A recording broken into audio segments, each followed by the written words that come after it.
2.5 weeks. I can't get rid of it. Man, I can't swim. Hey, there's live. Looks like Geek got the first. Geek in the Skies got the first word as we go live today. I always do that anytime I'm on somebody else's stream. I always try to see if I can talk. Like Geek got the first. Oh no! Hold up. Oh man, doggone amateur hour. I thought I had it muted. Bull crap. I'm always ashamed of myself when that happens. Forget to mute the YouTube, and man, that's terrible. How's everybody doing today? We got a couple old faces, couple new faces on here. Thomas, my boy Thomas Gilking, always my man, rolling through. He's actually not staying today, but always my kindred spirit that I like to have on. Always my geek in the skies. Love that kid. And also going back to Jay from The Bald Guys, one of my favorite channels. And let's not forget the 19th degree black belt, Lee Cole, the fourth. I hope everybody's doing well today. What's up? He's got the black felt. I hear you, man. So I'll go ahead and start off real fast. So Thomas, I know you haven't seen this last episode, but how many episodes have you made it through this new season? So I'm actually in the middle. I'm actually like 20, 30 minutes into the finale. Okay. But as you know, it's like an hour and 25 minutes, I think. Yeah. So tell me, because I know I've been missing you for the last couple weeks, man. Tell me what you've been thinking about this season. Okay, and this is where I'm going to probably get completely crucified afterwards. I enjoy it a good amount. I do love, and I said this to you, when I was on the very first episode. Right. I enjoyed the character interactions, like when you see Arya reunite with Jon Snow for like the first time since I think season 1. I enjoyed all those beautiful interactions. I enjoyed seeing Tyrion, reunite with Sansa in the, and that really cute scene in the crypts where Sansa's like giving him, because he's like feeling bad, I guess, that he can't help out in the war against the White Walkers, and Sansa's like, well, if it makes you feel any better, you were the only person who treated me right when we were married, and I really loved that. I think Daenerys is a perfect kind of villain. I don't think she's better than Joffrey. However, I do think that when they killed off Varys, I hated that bit, because to me Varys, I've always loved him. He's not a bad person. At least I don't think he's a lot better. I prefer him over Littlefinger if I had to choose between the two. And he's not like he just wants what's good for the realm. And I think Daenerys is a complete asshole, or a complete and other words, but I don't know if I'm allowed to say them on here. So that's fine. I'm 30. Go for it. I think Daenerys is a bitch because of how she went against her advisor's orders in the last episode, and she just massacred all of King's Landing.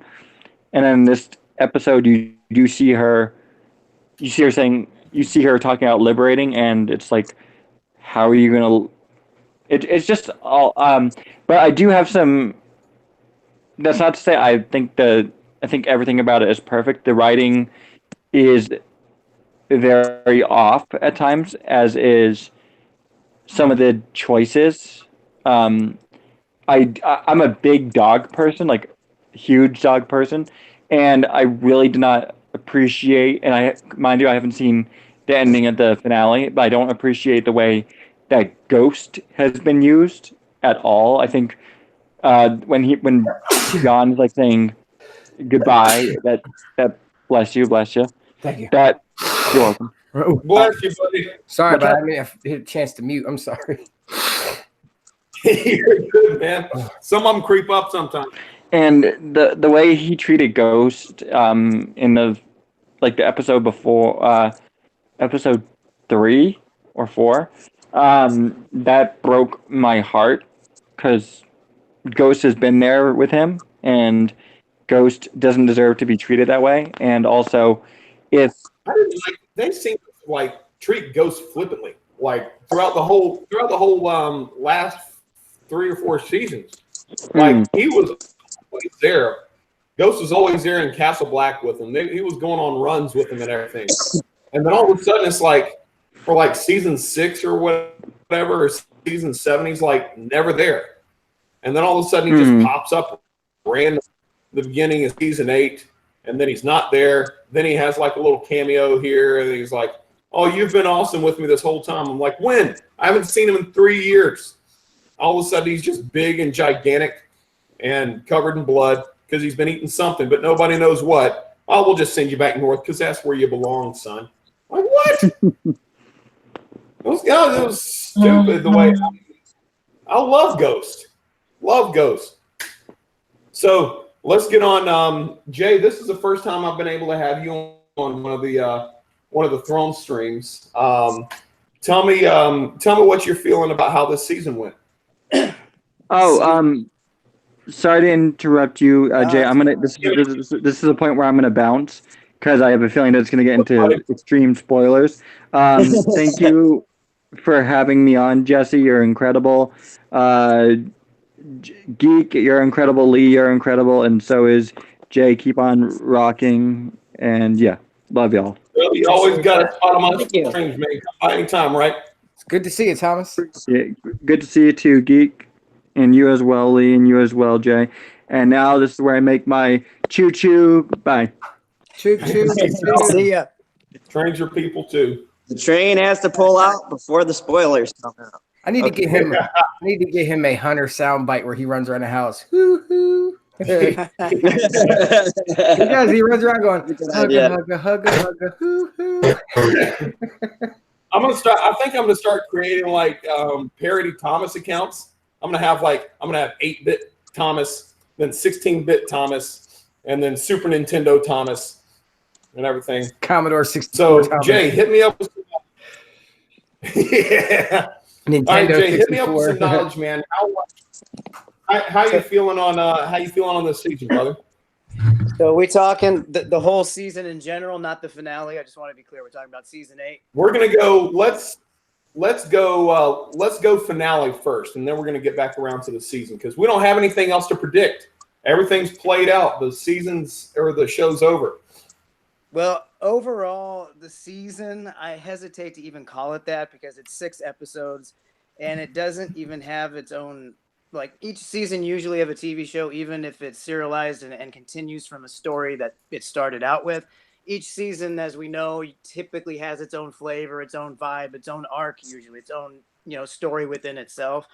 This didn't have that. And I'm seeing some people critique it in that way. And I just don't think it can be critiqued in the same way as a regular season. So I'm fine with most of the season. Most of my problems with this last season are in the finale, frankly. So I have some technical problems with the 3rd episode. The way it was filmed, I thought was kind of lazy and felt rushed. But the story of season 8 that is continuing really from the last season, I don't have a lot of huge problems with it until the finale. There are some problems with the storytelling, not necessarily things that I didn't want it to go that way, so I don't like it, so I don't like the episode. Not that kind of stuff. I mean, like problems with the storytelling in the finale that I'm just like, what? That doesn't make much sense. So that's kind of overall. I think the season's been fine. It hasn't been great. I don't think it's this earth-shattering, show-destroying season that everybody else seems to think it is, but it definitely was the weakest. But I guess my final thoughts on overall, it's 6 episodes, man. So I just don't look at it the same way as I would a normal season. I just don't.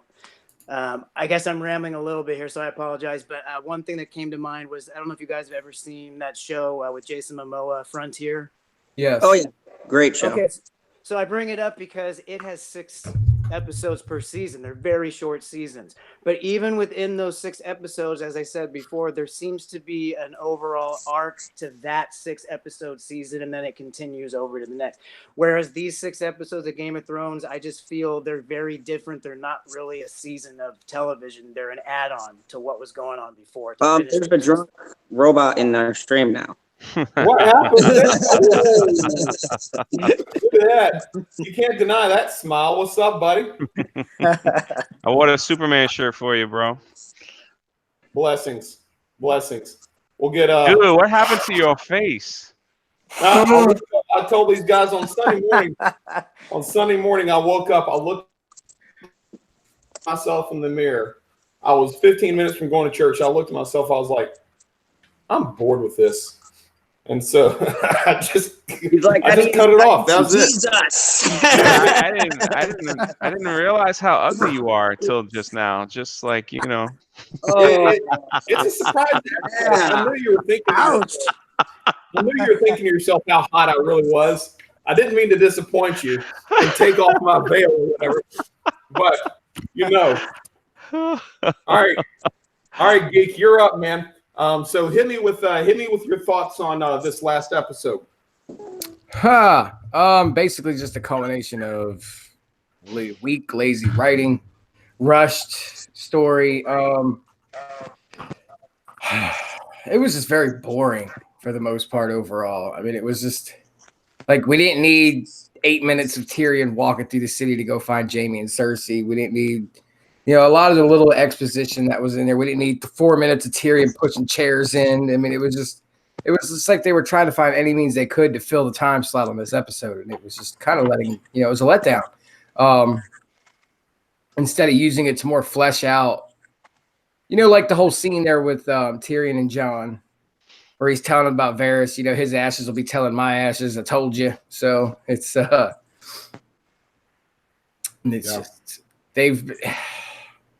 it's not so much that I was like disappointed with the overall ending, as I already told you guys since we started doing this, my belief on who was going to take the throne and how it was going to happen. So that wasn't very disappointing. It just was, Yeah, I've spent a lot of time. I've spent actually a decent amount of time defending a little bit of this season. Now, I definitely think this is the weakest of all the episodes or all the seasons. And, I can agree with that. And this is definitely the weakest episode, I think, of this last season too. Like, they got in trouble. They kicked themselves in the foot by making this a 6-episode season with over 100 characters to mess around with. I mean, we've been invested in this show for like 8 years. I mean, we've been seeing all types of different characters come in and leave. So many story arcs that they had to do, and it's all of a sudden, like with Varys, that was a huge injustice to that guy. And it was like when they killed him so quickly with so little resolution.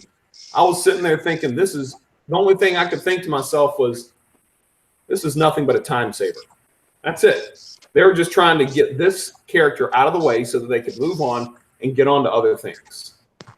But this episode especially, it was so boring. So boring.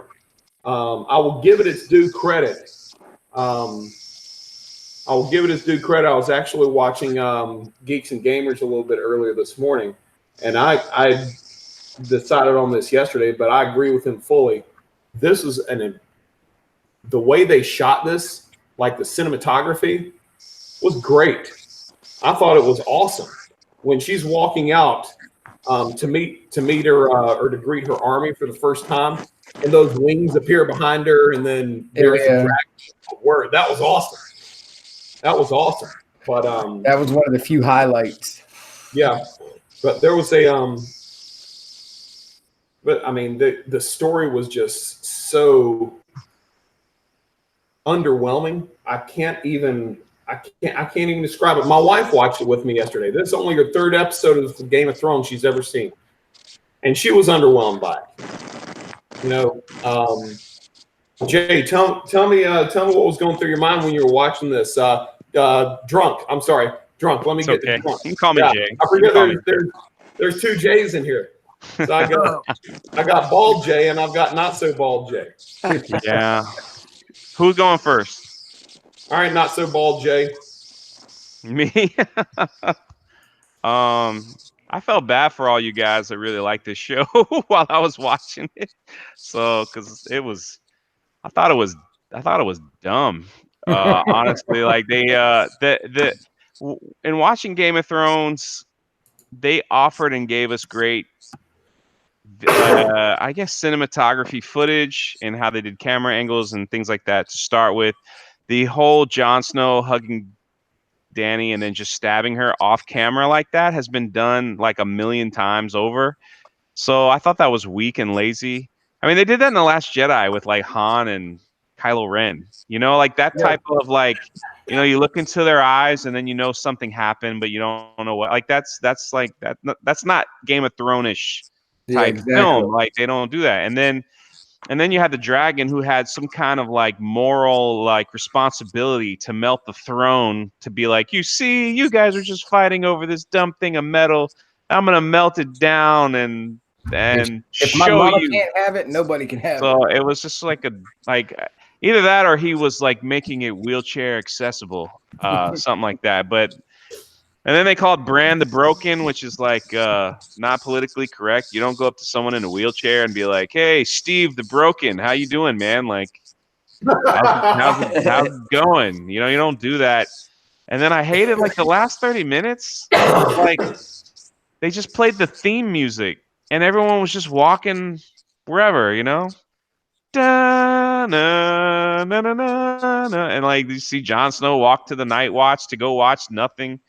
And this guy walked here and that guy walked here and crazy. Like it just, you remember like in Lord of the Rings, The Return of the King? Like, That movie would never. yeah, like the last 35 minutes, it was like, okay, it's over. Oh, no, one more scene. That's what I felt like. Then you have Tyrion like taking 10 minutes to shuffle some chairs. Like, what? Who cares? Like, like I don't know. He was like setting the chairs up for his big meeting, and I don't know, man. Like I was bored. I could have been watching the NBA playoffs, and You should have been watching Money in the Bank, man. I'm gonna watch Money in the Bank tomorrow night to see Brock Lesnar like take the thing, but. I felt bad for you, Jesse. That's why I texted you this morning. I was like, because I know you really, really love the show, and I just couldn't even. I had to stay up for like 30 or 40 more minutes just to calm down. Like 30 or 50 minutes. I didn't calm down until like 5:30 in the morning. Man, all right, Lee, hit us with some knowledge, man. How are you feeling, brother? Me? Yeah. Oh, well, my friend. I don't know if anyone saw my tweet. I'm pretty sure they did. But I believe my phrase was, fuck DB Weiss, fuck HBO, fuck this show, fuck everyone involved in this show, fuck the motherfucker who got coffee for the motherfuckers who made this show, fuck everyone across the board. I hate them, and I hope that fucking CGI dragon burns and eats every single one of the lazy fucks who produced this whole entire fucking season. Tell us how you really feel, man. Like, no, like, I want to feel it with passion. That's a good Sunday school. I have never. Yeah, you should be teaching Sunday school. So much. This motherfucker Kane had to come up over here and kill this motherfucker Abel. I can see it now. I was so angry. And then came in this dude on a motherfucking boat. I was so angry that the beer can that I was drinking in order to get through the slowness of this episode, because I was chugging it just so that I thought if maybe I was drunk, it would help. It didn't help. I was nearly a case in, and I still felt nothing. And it wasn't the alcohol. And then afterwards, I crushed the beer can in my hand, and I'm sitting there watching it with my mom, and my mom goes, if you're going to swear, take it outside. So I proceeded to go out in my car, and I went out and looked at the stars. And I went on the side of my car, and I screamed into the night sky, kind of like that last shot. I said, "Fuck!" as loud as I could. You know, I might And get then, you a dictionary, my friend, so you can add a couple more words to your repertoire of awesomeness that you're spilling You out all know, over us, my normally friend. I'm a pretty sophisticated fellow, drunk. Normally I can No, articulate my I feelings don't. without having to curse. But there was I'm just kidding with you, buddy, man. Let there it out. was Let it out. That's how I was after the Last there was Jedi. So no dude, 9 years. I had the maps, I had the book, I had the Ooh. little DVD that told the history of the Targaryens with the cool animation that showed you where everyone migrated from and the first dude taking the throne and all of that happy stuff. I had it all. And I sat back and I even said when I got on this panel, when they said, "How was episode 1?" And I go, "Well, so far this season is garbage." And it just never got better for me from the very first episode. And I said, well, this is a downhill slope. And we get to the next one. And what do we got? The first wheelchair accessible kingdom. Thank you, HBO. That's awesome. Brand the He broken. does have a throne with wheels now. That's pretty cool. He's got the iron wheelchair. Yeah, you know the ironic part of that? Danny said she wanted to break the wheel, and now they got to deal with 2 wheels. 3. There's actually 3. 3. wheels. I'm sorry, 3 wheels. So she didn't break any wheel. That whole statement was false. The kingdom wound up with like 3 or 4 wheels. So good job, Well, Danny. You accomplished nothing. I guess they must like the X-Men because they made Brown like Professor X. Didn't they? No. Yeah, they did actually. Now that you think about it. All right, so I'm going to get the ball, parallel. Jay. We're going to get on to our next thing, Ball Jay. So tell me, going back, now that we don't have anything to predict, we don't have anything going on that we're trying to figure out. I want to hear everybody's looking back on Game of Thrones, everybody's couple favorite moments from the show. Oh man, you're asking me to remember stuff I haven't watched in a long time, and there's a lot. Oh yeah. I mean, it's gonna sound cliche, but the Red Wedding comes to mind. That's probably everybody's answer, though. Yeah, the Red Weddings was definitely one. Yeah. Just from the finale, though, I can say that's fresh on my mind. I can say I really liked the where we left Brienne writing in the Book of Remembrance or whatever, and she's writing down all the good deeds she can remember that Jaime did, trying to remember him that way. I thought that was a fitting ending, but it more importantly for me personally, it made me realize in that moment, I think Jaime is my favorite character of the entire show, which was not true up until that happened. And I went, you know what? Looking back, I think he's the most interesting, most fleshed out. He's the character I'm compelled to go back and watch again more than anybody else. Yeah. And so I really like that moment. So that's something that comes to mind from the finale anyway. It's like the 2 of the more fascinating characters to me. One was Jaime. And I've said this before. One was Theon.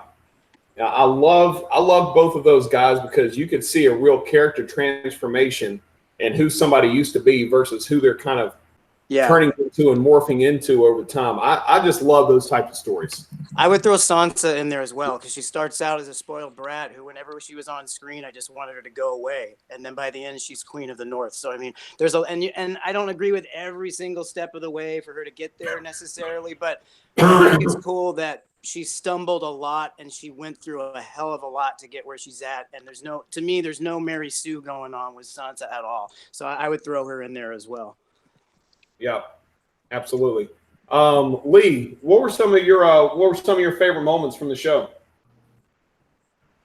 Okay. Well, I'm gonna choose to think that the show ended at season 7.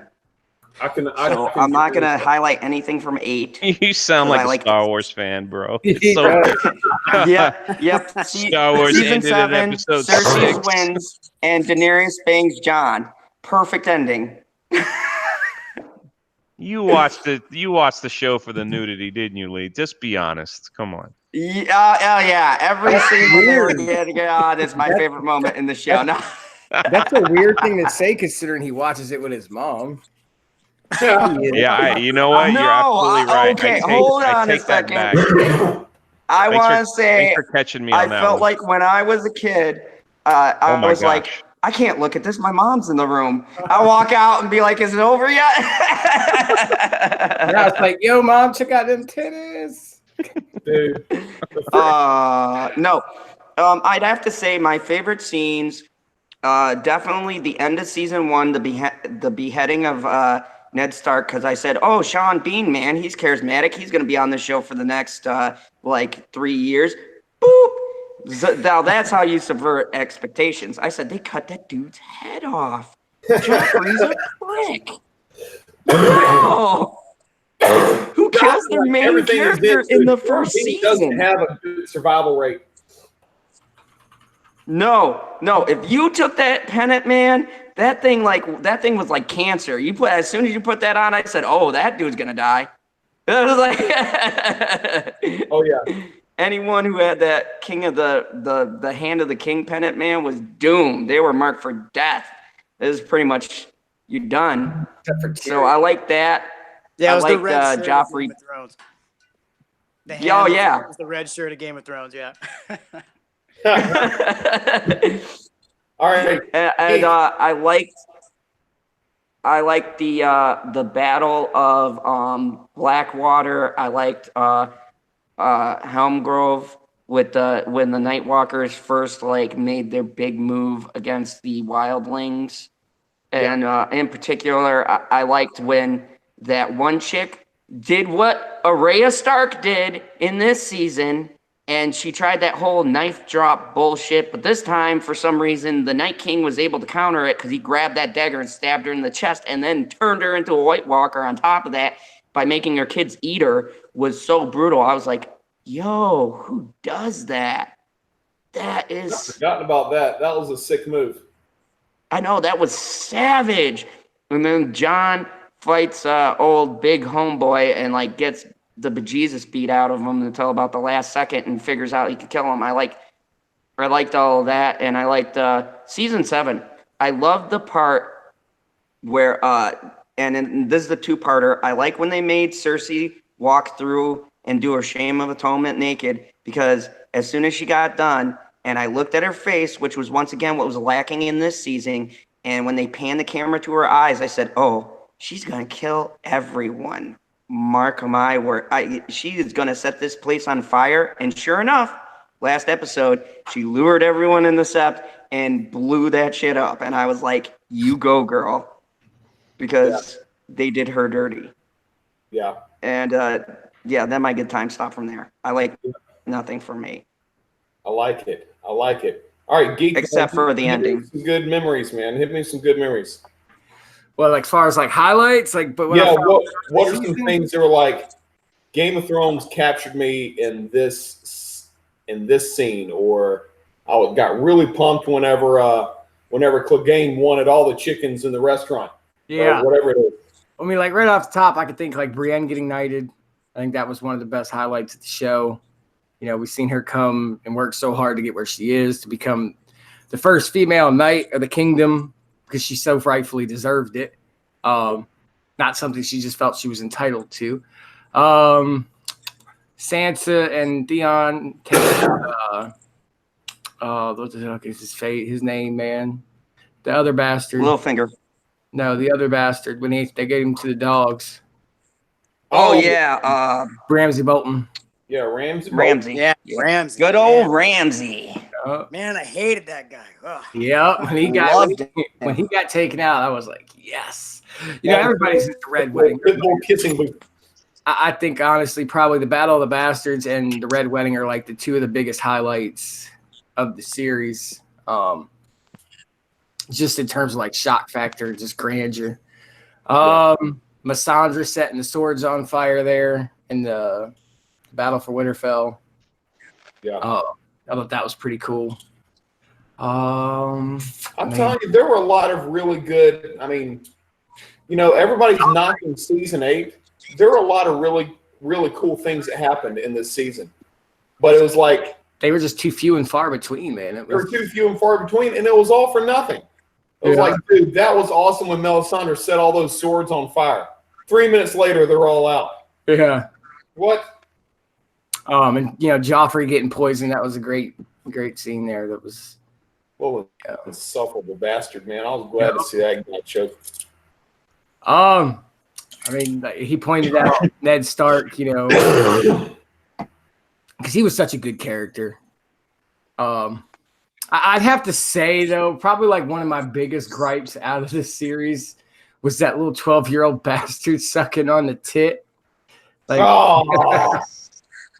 that kid, man, like every time he's like the bane of my existence with this show because he was just such an entitled little shit, man. Like, but see, now he came back. He was part of the council, and everybody's like, dude, he's so hot now. He was a major trend on Twitter today. Yeah. Wait, so he was the one that was like a lot of people didn't recognize. He was just kind of that random one that was in there that nobody could figure out. I think he was that kind of lanky looking guy. I think that was Yeah. Yeah, John, he was there. I was like, wow, man. He really came into his own. He's like 18 now, and everybody's like, can't believe how hot he got. I can't believe how hot he got. I was like, I watched him suck his mom's boob. Right? Like he had a fistful of entitlement in one hand and a fistful of tit in the other. No. No, I don't think anything from Drunk that stood out that you remembered as being awesome. Hang on 1 second. Oh, sorry. I'm sorry. Keep going. Go ahead. I can wait. Go lull in the action. 30 seconds. Two of my favorite characters out of the entire series is Brienne and Jorah. Those are like my top two. They've got, I was digging Jorah, man, and that was another really good overall story. Yeah. Like not just like what was going on with him and Daenerys or whatever, but just like where he came from in itself, and the fact that he was turning on her at one point, and then he was like, "No, I'm not turning on her anymore." Then he got found out, and then he left, but he wouldn't leave, and then he left again, but he wouldn't leave again, and he was tenacious. Yep. But yeah, that's it. That was awesome, man. All right, so I didn't mean to cut you off earlier. Sorry. You're fine. That wall there. All right, Drunk, hit me, Brad. I love Joffrey. No, you don't. Joffrey was my favorite character. Like seriously. Because everybody hated him. Because I hated him too. The actor and everyone played. He just played that character amazing. I just thought, I didn't want to see him die because you really wanted a villain that you wanted to see die. And he brought that to life in an amazing way. You know what I mean? Like, if I could mimic off Star Wars, we have Kylo Ren. I honestly don't care if he lives or dies. But Joffrey, you wanted him to die because he played that part so good, and I'm like waiting and waiting and waiting. You know what I mean? Like waiting for him to die. And when it finally happened, it was like that was cool, but no one really, his mom kind of took the role of being that evil, but she went through some trials where you almost felt sorry for her when she had to walk naked through the town, and all that stuff. So, Joffrey never went through any of that stuff. He just was an evil brat. I'm going to do whatever I want, lick the dirt off my shoes, whatever, that's just who he was. So I love that character. I love that character. So I liked watching him. Like you said, when the queen took back over, when Joffrey's brother took over, I was like, he just jumped out of a window after a week, and that was that. So he didn't do it even for me. even George Martin, he even wrote I forget the kid's name that played Joffrey, but something. Even though he was definitely not my favorite character, he was definitely the most well played character in the series. Like when you will go out of your way to, like, if you see that actor in real life, to really want to punch him in the face, and then have to remind yourself he's just an actor. It's like, dude, that is That's some serious acting chops right there. Yeah, Joffrey to me was one of those characters that you love to hate. Like when his death came, I was actually shocked because I was like, this little evil prick has skated past death so many times. And it was an eloquent scene because of the way it was done in. I honestly didn't see it coming. Like, I had a clue, but with the other plot threads I was following, I had so much on my mind, it wasn't registering. Like, I thought, like, maybe someone might shank him or something. But then when, like, the moment when he drinks the poisonous cup, and then Tyrion looks down and he sees it and he goes, oh, I'm in some shit because they're going to think it's me, you know, and he's looking at the cup and everything. And this is my problem with season 8. And I've said this like numerous times on different streams, on my stream. I said, what's missing is not so much that the storytelling is disjointed, but the moments were gone. Like, there's a lot you can say in just context of a scene, or just highlighting someone's facial expressions, or highlighting two characters that are like looking at each other for too long or something like that. Game of Thrones did that masterfully, where there didn't have to be 20 minutes of dialogue. It could literally be two people looking at each other and you go, oh man, some shit's going down. I don't know what it is, but the way those guys just looked at each other, you know something's going to happen in the next scene. And that whole scene was a prime example. The red wedding, when she gets panicked, the mother, and starts looking around. In that moment, you know something isn't quite right because we're seeing it through the character's eyes. And that is my biggest gripe, is that there's no attention to detail and there's no shots that make us care about the scene. So a lot of it feels like throwaway. Yeah, my favorite scene ended up turning into one that I regret ever happened because of season 8. It was like season 7 came along. I thought that was a great season. Me too. People have been, we're going to get into talking about Benioff and Weiss here in a second. But people have knocked Benioff and Weiss, saying that once they have no source material, they just can't write. I don't think season 7 is proof that they can if they want. Because I thought. Well, you did know that they had his outline. Yeah, they still had an outline, and they still had Martin kind of coming in with it, but they had the bigger majority of writing. They had the bigger majority of the what's the word I'm trying to look, responsibility for writing at that time. They got the inspiration and they got the direction from Martin, but in the end, the script was still theirs, and they still did some really good stuff with it. And so, like, the end of season 7, when Jon's lineage was revealed, was amazing. That was like a heart-stopping feeling that you knew exactly what was going on, who his father was, who his mother was, the fact that he has a claim to the throne. And then in season 8, that doesn't matter whatever. That doesn't matter whatsoever. Even they could have even just used the information. I knew he wasn't going to take the throne. I knew he wasn't going to be the one to rule. He never wanted to be. But even just to have that crucial bit of information about who he really was, just tossed aside like it was nothing, that was such an insult to a great ending of season 7. And I was so pissed at the end of last night when I was like, so it doesn't mean anything, huh? Nothing? Really? He's Aegon Targaryen. Freaking Aegon Targaryen. And no, we'll just send him up to guard the wall, even though there's nothing left to guard. And playing off your point, here's the thing that pissed me off the most about that. Half the wall is gone! They didn't rebuild that quick! Well, what the fuck are they guarding? I don't think they are guarding anything. I think there was stratagem going on there, probably by Sansa, I would guess, because she gets her brother freed to go to quote unquote the wall, and he asks on the way there, is the Night Watch, does it even exist? And he's told yes, in a way.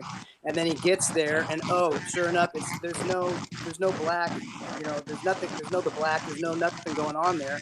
The wildlings are there to take him quote unquote home. Now, there are some problems with that, sure, but to me, there was stratagem going on. There was no Night's Watch anymore, and they knew that. They just didn't want John to die. So that's what I thought was going on. That's why they leave the wall at the end. They're going north. They're not there to guard the wall. Yeah, but the one thing that I did think was, I will give this is kind of cool, is now a Stark literally rules every corner of that land, because now Bran is the king of Westeros. Sansa is queen of the north, and now John, I would say, is king beyond the wall, like old Mance Rayder used to be. I would presume Sansa and John are still going to keep in touch. I mean, she's her own sovereign kingdom at this point.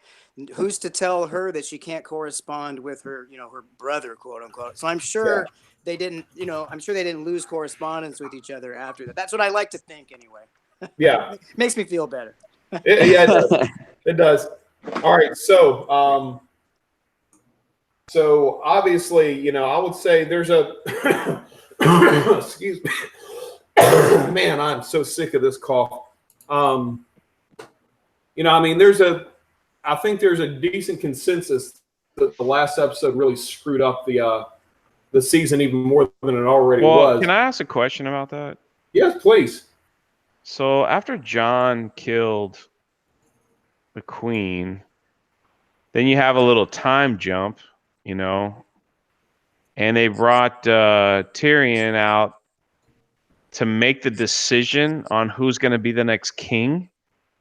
But he was like a war criminal. Well, that's so stupid. Like they should have for his house, though. I will say that, because he should have been killed. Like the way they set up the season, he should have been killed as soon as he threw the little hand thing down. Yeah, like she would have killed him, because that's how she's been killing people. So I don't get why they brought him out to make a decision. Like you're a war criminal. You're in prison. You're a traitor. So you're in charge now. That the execution was bad because he was a prisoner, and he just walked out, started talking like he had been in charge the whole time. I'm sitting there like, dude, you're freaking in chains, and you've got mud shit all over your face. Why don't you take a step back and relax? But sorry. In the end, though, all of the people that were there were the lords and ladies of all of the different territories in the land, including Tyrion, who now he's the last Lannister. He has Casterly Rock, and so he did actually have a place to speak. But why he was there leading the talks and just enlightening everybody as to the new way of things, that was underwhelming. It doesn't make sense to me.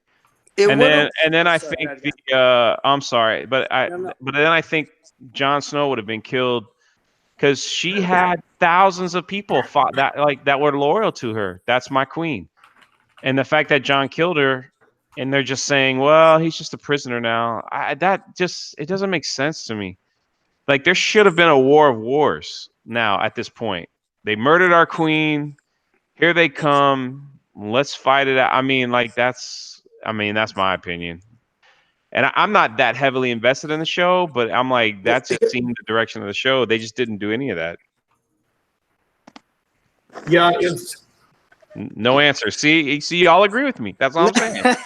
No, I was going to say, Drunk, to your point, this whole season doesn't make sense. Nothing. Us trying to make sense is like trying to make sense of nonsense, because the whole thing from the very first episode, and I've had this debate with other people about the first episode, but really, I've watched it for 7 fucking years, so why do I need an hour-long exposition fest? I know who the characters are. I know shit's going down.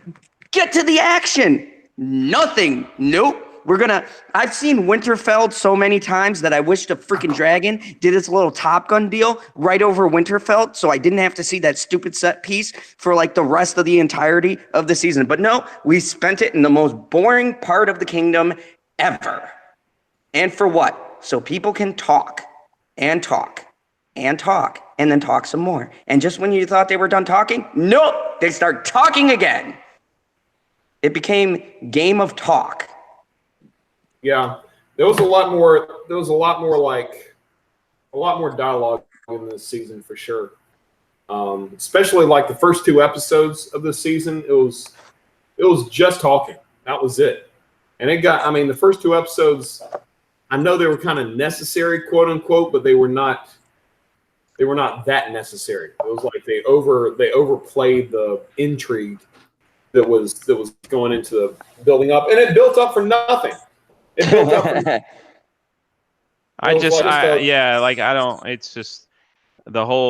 it just was, I don't get it. So like, John, your punishment is you can't have any kids and you got to go back to the night watch to go watch it snow. I mean, that's basically it. It's just so dumb. I don't get it.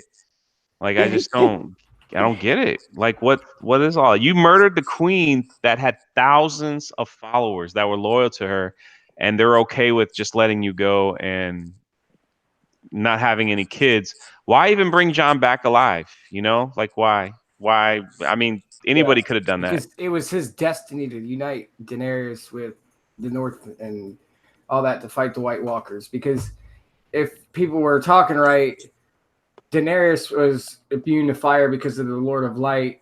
He had his plan for Jon Snow was brought back to life by the Lord of Light because of his, he had a plan for him. So it was kind of like this. I got you. Like that manifest destiny type thing going on in the background.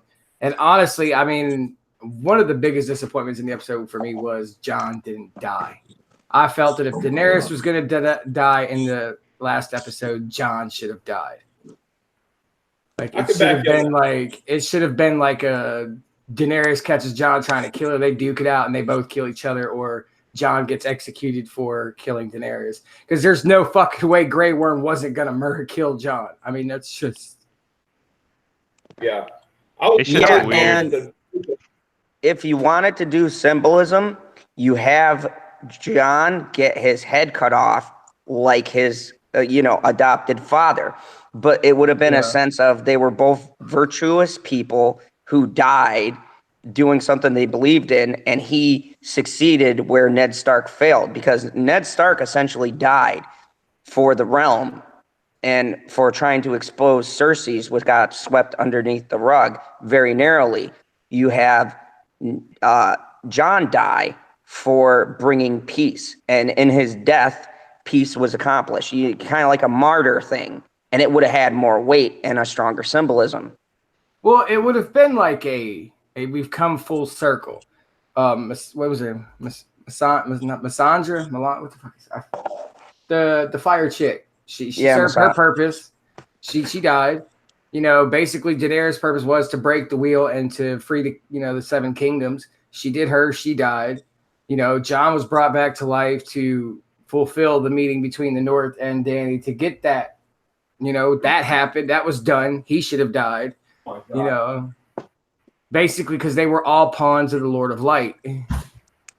Well, I think it makes Bran look like a jerk, to be honest, because he's sitting there knowing all this is going to happen. And then that line, and it's the way it was executed. It wasn't necessarily the idea, but that line of where he says, would you be king? And he says, that's what I came back here for. So it's like, okay, so you knew this whole time that Jon was going to end up having to kill her and be exiled. So you basically were cool with this guy who you grew up with as your brother being exiled into the snow forever. Even if he's with people that care about him and whatever, that's his fate after coming back to life. And after the Lord of Light makes this big deal about resurrecting him. And now that's cool. I'm just going to come back and be king, even though I don't want it. Wink, wink. I don't know. It just made him look like a jerk to me. It's like, I think he wanted to be king the whole time. I don't know. Yeah. It didn't play Part off of him very did. well to me. I mean, that would be anybody. If you found out you were like the rightful heir, of course a small party is going to want to be king. We'd all want it. Yeah.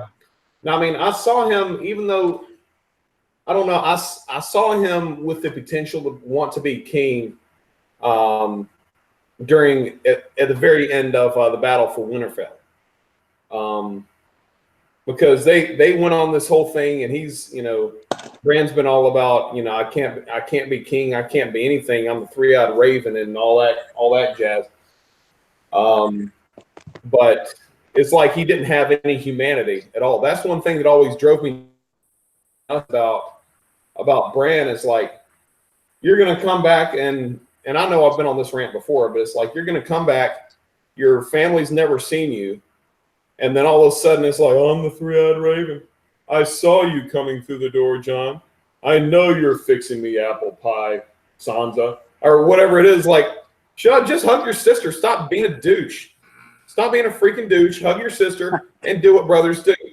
But then, whenever Theon is getting ready to sacrifice himself, that's when he turns to Theon and says, thank you. And once that happens, like, that's when Bran's humanity came back. And he could start wanting more Bran stuff, more human stuff, because he knew I think he knew the Night King was getting ready to die. So what purpose did he even have? So I think he kind of made peace with himself, and it was kind of setting him up at that point. It's like he could actually be the king now. No, I think Bran, like, he was just on the down low playing his long game the whole damn time, subverting expectations the entire freaking series. Oh, yeah. It wouldn't surprise me. God, I'm really starting to, like, hate that word with a fiery passion. The next time I hear a show say, or someone say it's going to subvert your expectations, I'm going to go, well, I know what I'm not watching, because it's just going to be a bunch of bullshit that's going to make me this angry. I haven't been this angry, I don't think, since Brie Larson. Yeah, this is the last time I was this angry. So we do have to clear up this one last thing before we head out tonight. This is going to be right up Drunk's alley, especially. Benioff and Weiss, man, they are now off of the Thrones kick and onto the Star Wars kick. Oh, he got on the camera for this one. Oh yeah, he's gonna make sure we get the full visual. Now I've been thinking, I can't make up my mind, except I did make up my mind last night, as a matter of fact. Up until now, I've been thinking to myself, I'm like, listen, in the end, doggone, they've written a show. Even though they had some source material, they had another good crew, and they had Martin behind them writing with them. They wrote a fantastic show. Great show. But then again, this season was shit. So where do you draw? How do we take their really awesome 7 seasons and factor in their one crappy season and say they're out for Star Wars? Or do we, or can we, is there enough room for optimism to say they can make it good, but I'm cautious with my optimism there. Where should we be steered, old 3PO of drunkenness? You want me to go first? Yeah, I guess my analogy there just that was a miss.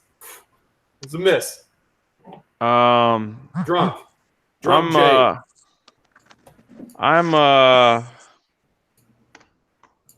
I'm concerned, and I think what concerns me the most is the attention to detail that they put into this last season was horrible. And for example, you have what, episode 3, where it's so dark in the fighting you really can't see anything, and HBO had to come out and make a statement saying no, that's how we wanted it to be, like a black screen.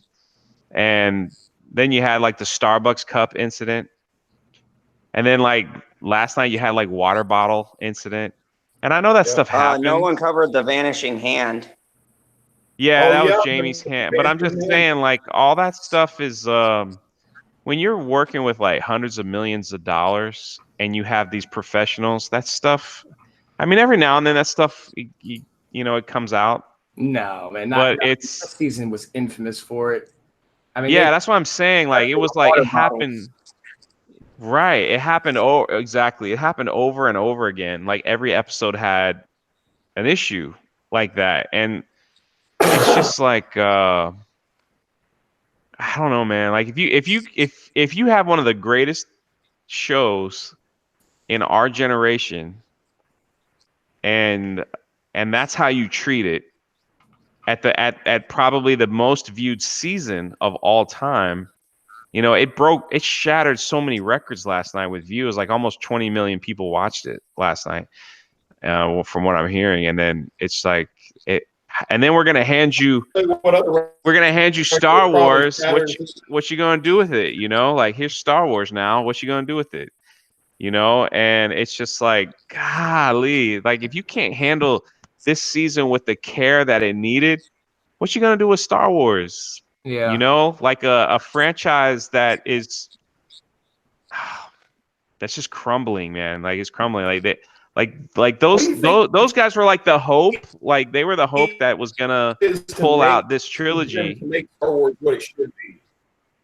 Yeah, now it's like I don't know, man. I don't know. I don't know. I don't know. What do you think is gonna? What is it gonna take for them to? What, Say that again. is there any optimism there? Um, Is there Not any? from me. Is there any way to be optimistic about them? I just have to wait and watch. I can see it. Just a little bit. The only way that I see optimism there in their handling of the franchise would be if they were maybe given some kind of source material to adapt. If they were just to go in free thinking about it, then no. But Yeah, I agree. And then, oh, I'm sorry. Go ahead, Geek. Sorry about that. no, it's just like we've been talking about this whole time. As long as they have something to draw inspiration from and adapt, you know, give them some good extended universe canon or something. But Yeah. So here's the issue. So in one of the videos I made like a week ago, I went through all these interviews because I had some free time, and you have George Lucas telling Kathleen Kennedy, "I've got all this treasure trove of EU. I have all these comic books. I have all these outlines. I have everything that you can make hundreds of awesome movies with." I gave it to her, and then a week later, Kathleen Kennedy in the same exact another interview says, "Yeah, we have nothing to go on. We There's have no nothing there. outline for a story. We have nothing." And so I'm like, are you kidding me? All you got to do is go to Books a Million, man, and go to the science fiction section. You can pick any Star Wars book you want and go from there. A lot of its stuff is good. And so it makes me nervous that they're going to hand this over to these guys and just say, I don't know, like the way she handled Ryan Johnson, which was just like, just do whatever you want. It's Star Wars. People will watch it. And are they just going to do the same thing and just say, here you go, just do whatever you want. Star Wars, people will watch it. And they did it with Game of Thrones. yeah, Yeah. so it makes me nervous. Makes me nervous that they're going to That take was my beloved franchise that's already scraping the bottom. Well, so you'll hear a lot of hate videos coming from me for a while, but I will be the first to say I was wrong. I was wrong. I was wrong. yeah. until they prove me wrong, because man, after the franchise killer episode 8, in my opinion only, I don't know about episode 9. Of course I'm going to go see it because I love Star Wars. It's just funky right now, and maybe they can get the shit back where it needs to be. Yeah. Anything So- they do is going to be better than Last Jedi, though, man. That's the thing. That it may not be perfect, but anything they give us is going to probably be better than anything Disney Lucasfilm has put out. I mean, I don't You know. know, I optimistic often wondered, there is no way one movie could kill a franchise. There is no way one bad movie could kill a franchise, and The Last Jedi proved me wrong. They're Yep. not buying the toys anymore. They're not, people aren't celebrating. People don't even care. Star Wars is supposed to be, when Star Wars was released, anytime a Star Wars movie was released, even when they re-released the original trilogy, like back in like late 2000, they re-released them in the theaters for people to watch again. No other movie went up against it. No movie went up against it. Now it's like, who cares? Star Wars, whatever. It's just Joe Average. Jumanji is challenging Star Wars. That's the landscape we're in now. So is the movie. So is the movie Cats. Yeah. And I like so Crazy, figure that right? out. It's like they don't care. They're not. No one's scared of it anymore. And when you go through these, when you went through all these questionnaires, like most anticipated movie of 2019, Star Wars was like number 17. You know, like Aladdin and The Lion King were all up before, and you're just sitting there going, it never was like that. And when The Last Jedi came out, The Last Jedi was the number one anticipated movie of that year. Now that The Last Jedi is over, and we saw how Solo, you know, just crumbled and fall, now you're dealing with a franchise that has no, you know, it's not Endgame. And episode 9, if it's the end of this whole saga from episode 1 to 9, should have an Endgame feel, don't you think? It should. Yeah, I agree. Yeah, well, it absolutely should. Sorry, man. Sorry, guys. I just go off on Star Wars. That's my There's thing. no hype Nah. whatsoever. That's No, my you're thing. good. And But see, this is where I'm coming in though. Is like, and I'll bring this full circle. I was watching one of your videos. A comment on this one, I think too, is that I feel like Star Wars right now is doing what it can, especially after The Last Jedi and how crappy that was, of like using names and nostalgia only for the purposes of trying to build the thing. Like whenever I was watching the, I'm watching episode 9 trailer,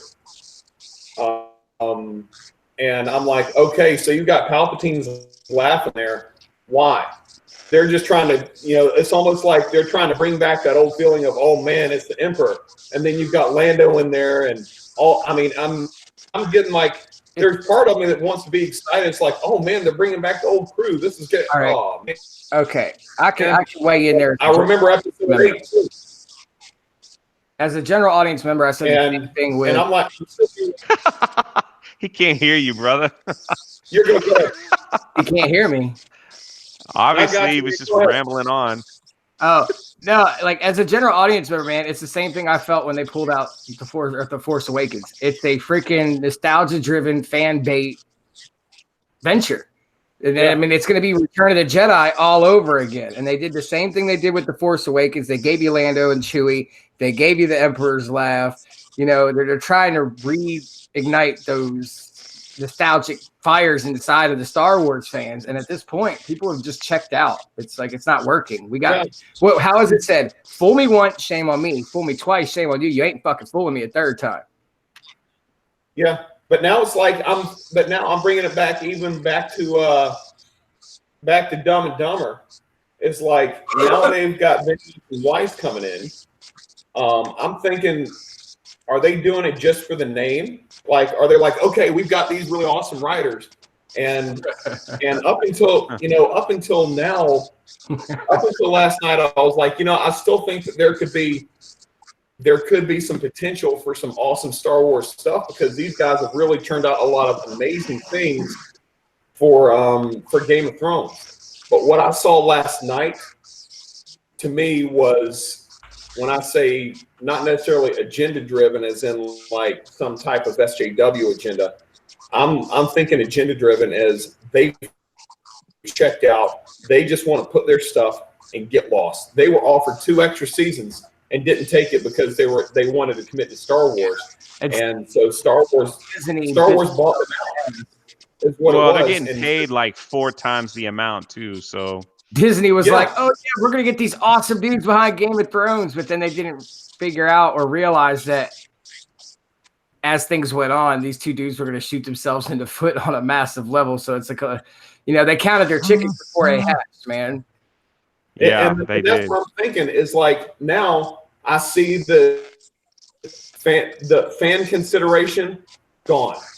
Yep. So, and Star Wars fans are just as committed, if not more committed, than Game of Thrones fans. And now they're going into it already with the stigma of, well, Benioff and Weiss don't give a shit about their fans. So how excited can you actually be?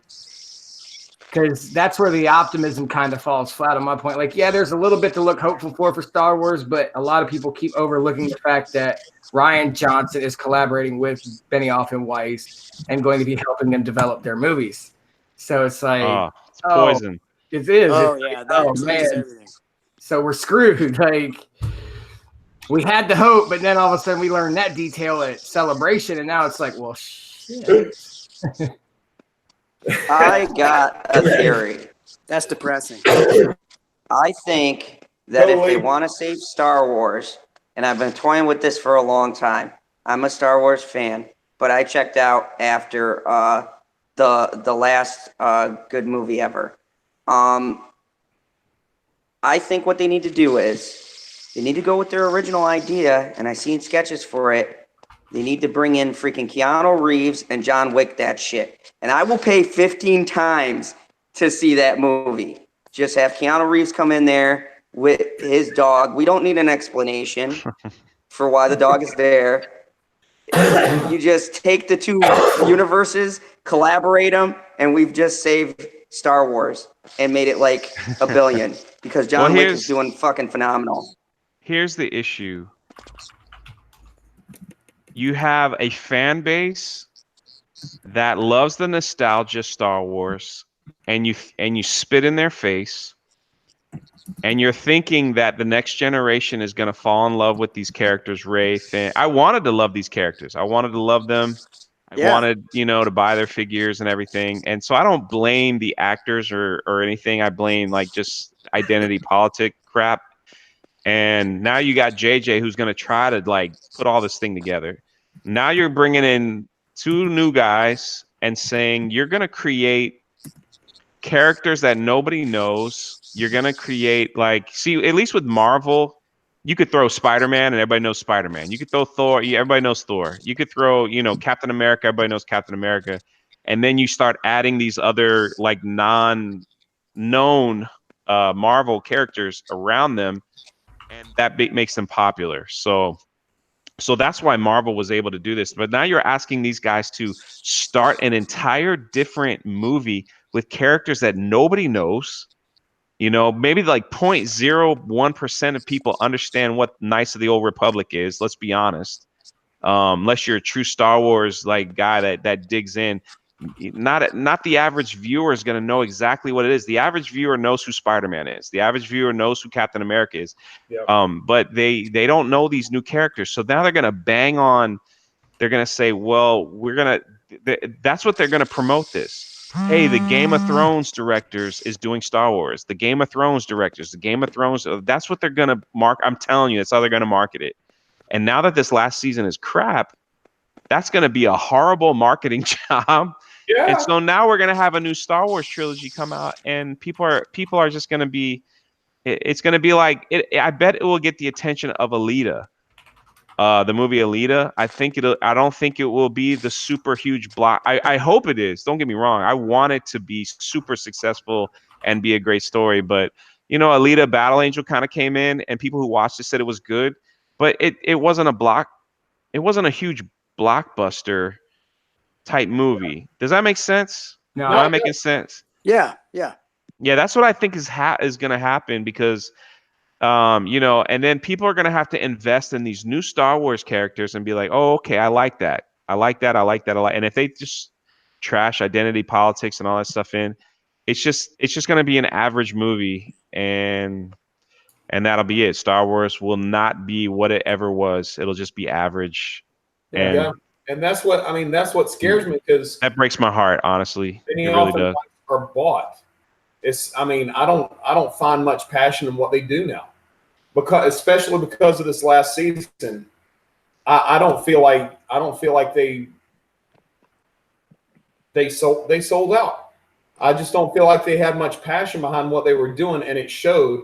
They're like, we want to get out of our contract or get out of our agreement or whatever you want to call it, so that we could be done with this and move on to our bigger and better things. That's it. What happens if they suddenly get tired of Star Wars? They're getting ready to start working with Kathleen Kennedy in them.